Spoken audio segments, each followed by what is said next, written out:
Hello friends, in the last lecture we have discussed about collisions. We have discussed about the elastic collision, the inelastic collision, the perfectly inelastic collision, and about some examples of the elastic, inelastic and the perfectly inelastic collision. That is the example of a bullet we have discussed, also example of a ball which is dropped on a floor we have discussed, and of course we have discussed the coefficient of restitution. Now today in this lecture we are going to discuss about the coefficient of restitution during a head-on elastic collision. Now we know a head-on collision meaning a one-dimensional collision, that is when the two bodies which are colliding are in the same straight line before collision and after collision. So supposing there are two bodies m1 and m2 are the masses of the two bodies, and initial velocities of the two bodies are u1 and u2, and the final velocities of the two bodies are v1 and v2. Now we would be finding the coefficient of restitution. Now the collision is an elastic collision. So according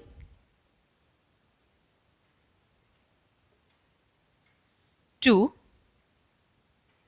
the definition of elastic collision,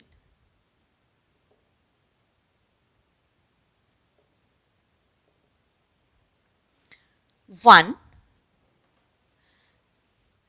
the momentum is conserved, the linear momentum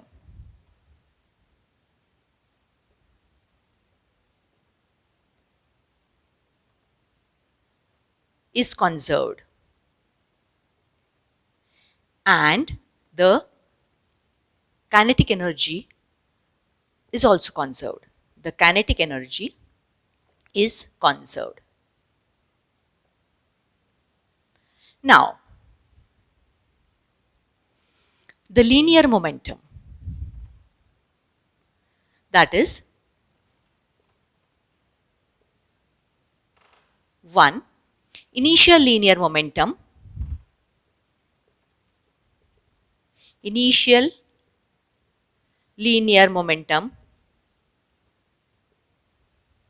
equal to final linear momentum.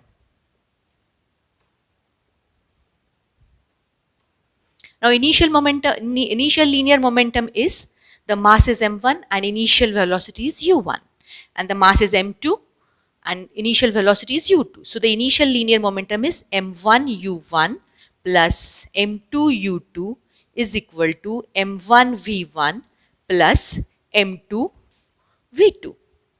This is the initial linear momentum. So this is conserved. That is, the initial linear momentum is equal to the final linear momentum. So let this be equation 1.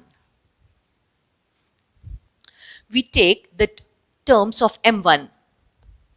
So we take the terms of m1 on the left hand side and m2 on the right hand side. So we get m1 u1 minus m1 v1.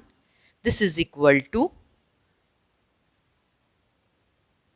m2 v2, and from this left hand side we take m2 u2 here minus m2 u2. So taking m1 common, m1 u1 minus v1 is equal to m2 v2 minus u2. So let this be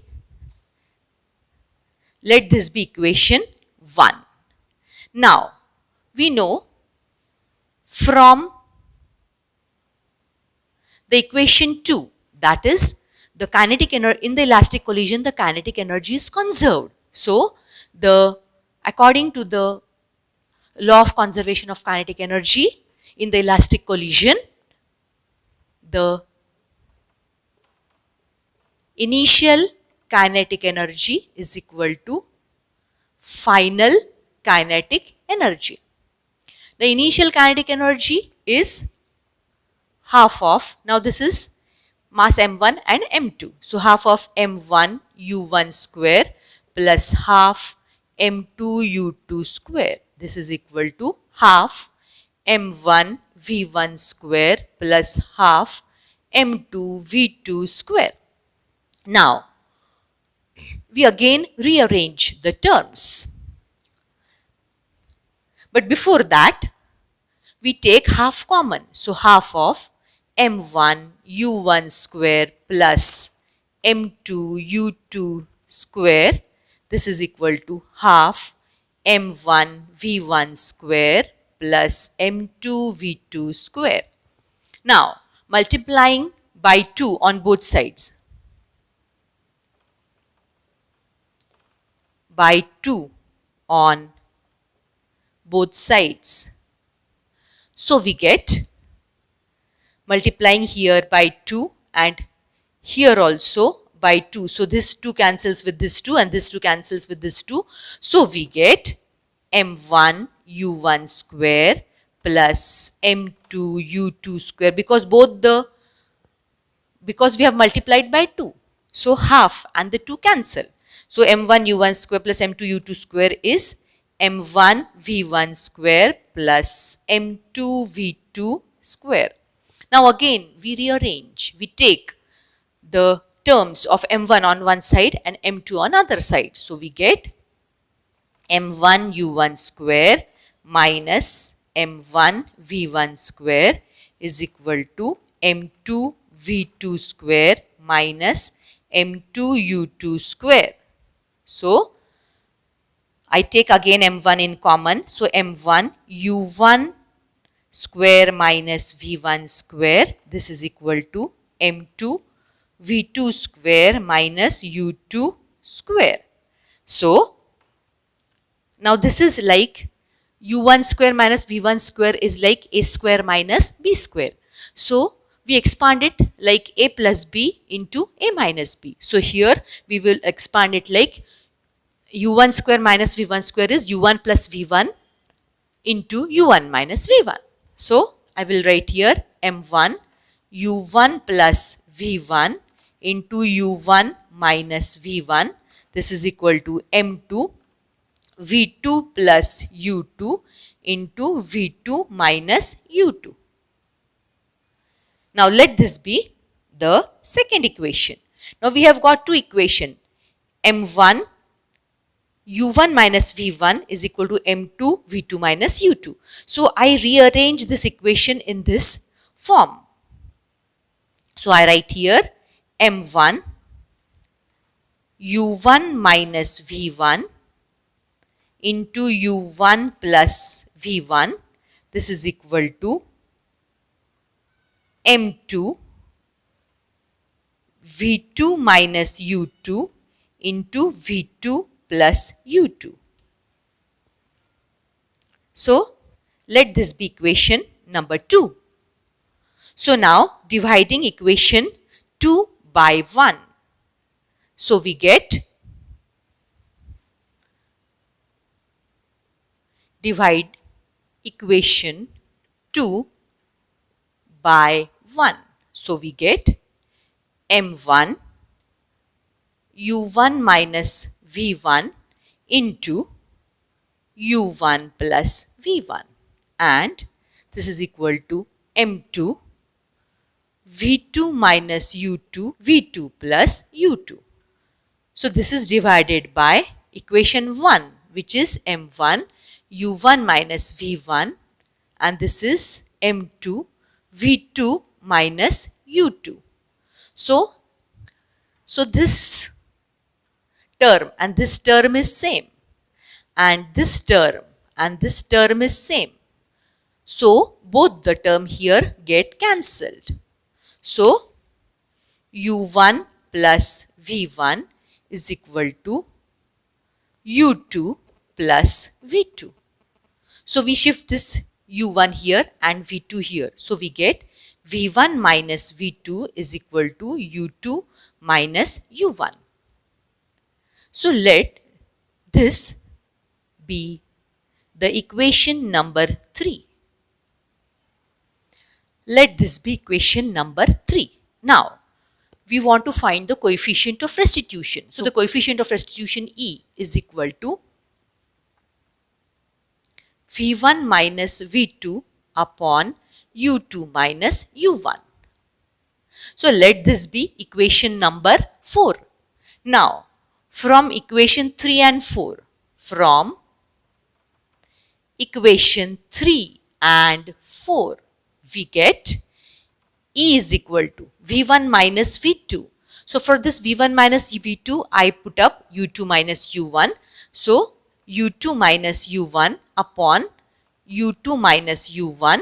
So the numerator and the denominator both are same, so they cancel. So we get E is equal to 1. So the coefficient of restitution during a head-on elastic collision is 1. So this we have proved. For elastic collision. Now, the next we are going to discuss for perfectly inelastic collision. The next is for perfectly inelastic collision.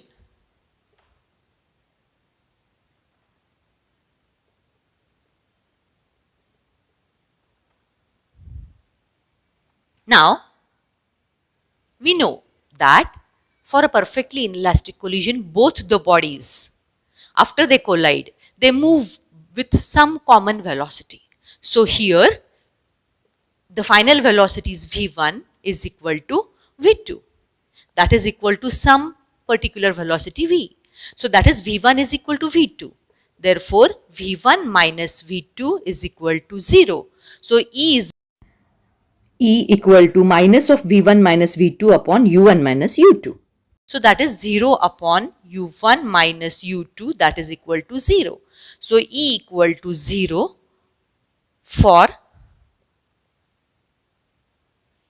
perfectly inelastic collision.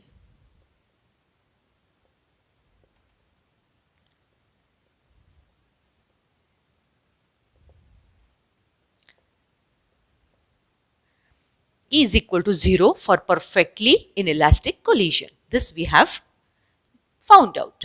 The next point is for inelastic collision. Coefficient of restitution for head-on inelastic collision. So, for inelastic collision,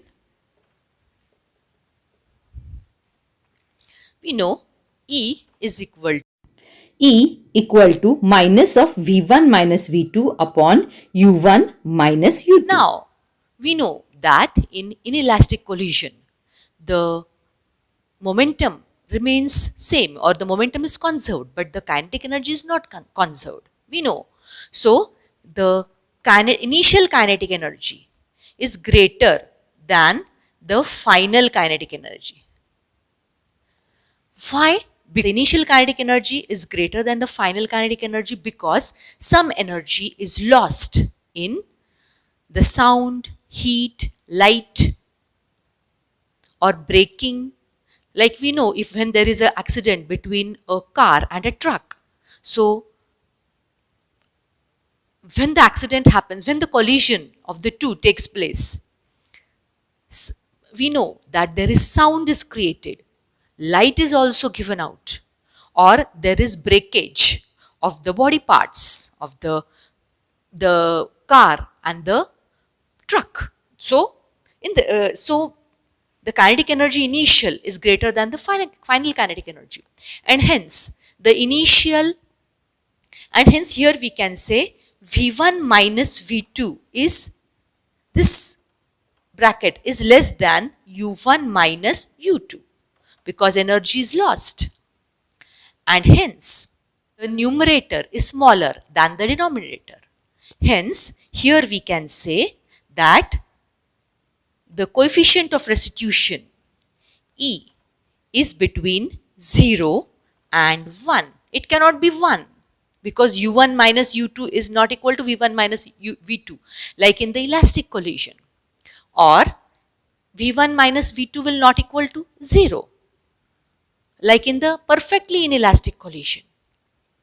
This is inelastic collision, V1 minus V2 is less than U1 minus U2.